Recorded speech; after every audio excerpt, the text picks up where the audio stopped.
Vie et parole du maître Philippe, 4, parole de Monsieur Philippe sur lui-même. J'étais là à la création, je serai là à la fin. J'ai reçu le pouvoir de commander. Si la mer menace d'avoir une tempête, je puis calmer la mer en lui disant au nom du ciel de s'apaiser. 13 février 1897. Je vous affirme que j'ai un grade qui me permet de pardonner les fautes. Quelque criminel que vous soyez, je peux vous donner un laissez-passer et vous irez d'un bout du monde à l'autre sans qu'on vous demande rien. Le tribunal du ciel est un tribunal sévère, une cour martiale. Là nul n'est censé ignorer la loi. Il ne faut pas alléguer l'ignorance, cela ne servirait à rien, toutefois quelqu'un peut prendre votre défense, il y a des agréés auprès de ce tribunal et leur vêtement est tel qu'ils n'ont pas besoin de toge. Je ne suis pas autre chose qu'un de ces agréés. Je suis avocat à la cour du ciel et le curé d'Ars était un ange. Voyez la différence. Le curé d'Ars était obligé, pour guérir, de prier, de faire prier, moi, j'ai le droit de commander. 13 février 1897.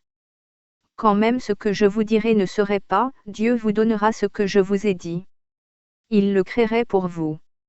Et savez-vous pourquoi? Il le créerait afin de ne pas me mettre en défaut.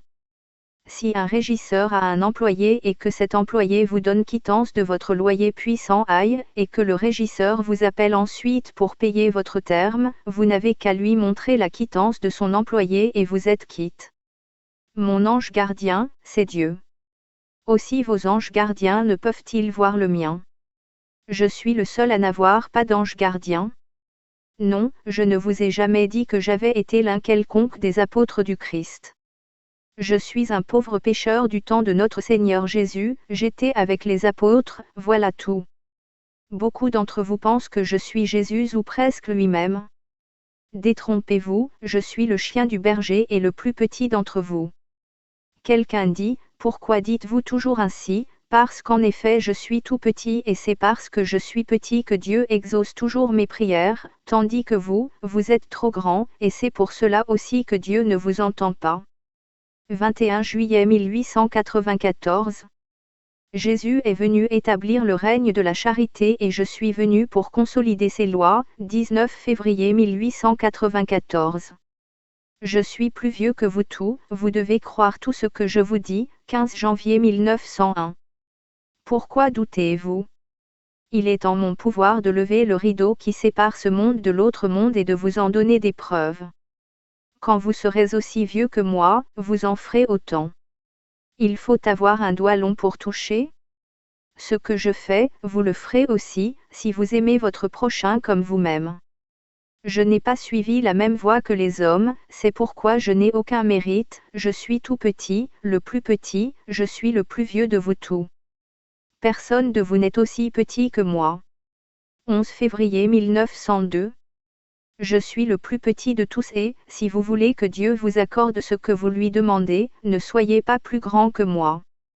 Ne soyez pas orgueilleux, ne vous croyez pas quelque chose, ne soyez rien, car vous n'êtes pas grand-chose, un vilain sac de pourriture, pétri des 7 péchés capitaux, voilà ce que nous sommes. Mon pays n'est pas ici, je suis venu inspecter une propriété que je dois acheter dans quelque temps, je ne regrette donc pas d'être ici, je suis venu de mon plein gré et ce que j'y vois m'intéresse comme une propriété qui doit devenir nôtre, nous intéresse. Je vous dis que je ne suis pas de la terre. J'y suis venu rarement, mais je me souviens de toutes mes existences passées. Un jour j'ai voulu revoir la planète d'où je sortais, alors le génie de la planète s'est montré à moi et m'a dit, tu me reconnais donc, 13 février 1897. Si je vous ai dit un jour qu'à telle date, XVIe siècle, j'ai vu ceci ou cela, cela ne veut pas dire que je vivais alors en un tel pays de la vie matérielle, mais remarquez bien que d'ici je puis regarder la Suisse ou Paris. Je pourrais regarder Pékin et plus loin encore. À ce moment-là je pouvais donc regarder cette scène sans y être pour cela. Si je ne suis pas bien le fil de la conversation, c'est que j'ai beaucoup de peine, car je suis obligé d'aller chercher clans la vérité les paroles que je vous dis. Si vous étiez dans la vérité, ce serait plus facile. J'ai mon ami qui est avec moi, que vous ne voyez pas, il est caché et, lorsqu'il désire quelque chose, il faut que cela se fasse. 27 avril 1898. Il a une maison et m'a donné la garde des sentiers qui y conduisent. À chaque entrée il y a un gardien qui ne laisse pas passer le premier venu. Cet ami qui n'y me quitte jamais ne veut pas que l'on m'insulte, si quelqu'un m'insulte, il ne pardonne pas. Moi, je pardonne, et il y a des personnes à qui j'ai pardonné qui sont passées de l'autre côté sans être pardonnées de mon ami. Notre Seigneur Jésus-Christ a dit, si vous insultez celui qui est avec moi, vous n'aurez point le pardon. 10 novembre 1896. Celui qui dit du mal de moi sans me connaître sera puni, celui qui en dit en me connaissant offense celui qui est souvent avec moi. Car que diriez-vous d'une personne qui ferait bon semblant à une autre et qui donnerait un coup de pied au chien de cette personne, que penserait le maître de ce chien, 21 janvier 1895. Je ne peux pardonner à ceux qui me font des sottises. Ceux qui ont offensé Jésus-Christ ne peuvent être pardonnés sans l'assentiment de Dieu, et moi je ne peux pardonner que si Jésus-Christ veut. 13 février 1897. Si j'intercède pour un homme et que mon intercession soit écoutée, puis que la sœur de cet homme blasphème contre moi, alors je ne puis plus rien pour cette famille. Ce que j'ai de plus que vous, c'est que je vous connais tous et que vous ne me connaissez pas, 15-7 L 89 L. Je vous connais tous très bien et il y a fort longtemps que je vous connais. Je sais ce que vous êtes et l'ami qui est là, l'ami que vous ne voyez pas, vous protège. J'ai habité un autre pays avec vous, pas sur la terre. Vous, je vous parle avec douceur, il y en a d'autres à qui j'ai parlé avec sévérité, 3 juillet 1896, 7 janvier 1903. Vous êtes tenu de faire ce que je vous dis parce que vos lèvres disent « J'ai confiance en vous », 17 mai 1897. Vous êtes des francs-tireurs, et moi, je suis votre caporal. Personne, je vous assure, ne vous aime plus que moi. Cela ne me fait rien que vous m'en vouliez, vous pouvez ne pas m'aimer du tout, je vous aime pour deux. Ce que je vous demande seulement, c'est d'aimer votre prochain autant que vous-même. 10 juin 1894. Si vous sentiez ce que je ressens, vous sentiriez que nous ne sommes qu'un. J'ai pardonné pour vous de tout cœur, car si on vous a offensé, on m'a offensé. Je ne cherche pas la dignité en vous, mais bien l'humilité. Vos efforts sont les miens. L'effort que j'ai fait ne sera plus à faire pour vous. À propos d'articles de journaux. C'est que j'ai demandé pour moi tous les ennuis que je peux porter, pour que les autres en aient moins. 27-11 L 904.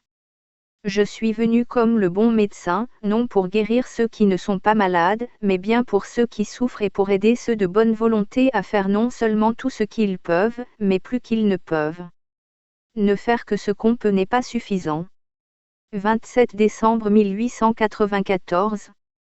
Lorsque vous trouverez le fardeau trop lourd, demandez à Dieu d'alléger vos peines, ou pensez à moi et je vous promets que vous serez soulagés si vous êtes animés de bonnes intentions, car sans cela je ne vous entendrai pas non plus. Vous m'appartenez tout, et, ce qui peut vous paraître téméraire, le temps aussi obéirait à ma volonté, et je vous atteste que celui qui aimera son prochain comme lui-même sera toujours entendu et exaucé. 10 juin 1894. Je suis fier de vous sauver. Un jour, alors qu'il y avait beaucoup de monde à la séance, Monsieur Philippe dit soudainement « Ah, cette canaille de paix, ce voleur de paix, ce vaurien de paix !» Et toutes sortes d'horreurs de lui-même. Mais, Monsieur Philippe, pourquoi dites-vous cela de vous-même? Vous nous faites de la peine, vous savez bien que nous vous aimons beaucoup. Il y a ici des personnes qui ont prononcé ces paroles et je dis cela pour qu'elles soient pardonnées. Une fois, une seule fois dans ma vie, je suis resté 10 jours sans épreuve, j'ai eu 10 jours de bonheur.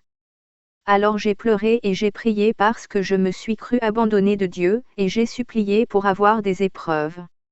Je ne connais de ma famille que ceux qui observent ce que je leur dis, ceux qui font des efforts pour aimer leur prochain. Vous serez unis à moi si vous vous aidez les uns les autres, prévenant même les demandes de ceux qui n'oseraient vous en faire. Si vous voulez venir avec moi, aimez votre prochain comme vous-même, sinon on vous laissera. 8 novembre 1894. J'ai été par toute la terre jour pousser ceux qui ne marchaient pas.